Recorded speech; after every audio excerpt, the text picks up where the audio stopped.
Observation post, checkpost এবং CCTV monitoring করা হচ্ছে নিয়মিত।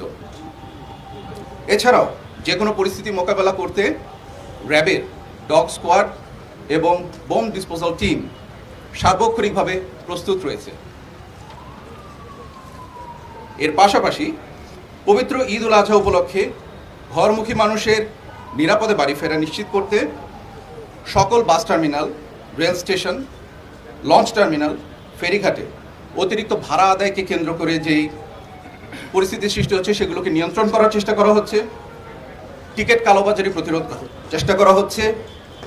অতিরিক্ত যাত্রী বহন এবং হয়রানিও আমরা নজরদারিতে রেখেছি যাতে সাধারণ জনগণের এই হয়রানিগুলো না হয়, এবং আমাদের সাধ্যমতন চেষ্টা করছি প্রতিটি বাস টার্মিনাল, রেল স্টেশন, লঞ্চ টার্মিনালে আমাদের যথোপযুক্ত লোক উপস্থিত রাখার জন্য সার্বক্ষণিকভাবে দিনে রাতে 24 ঘন্টা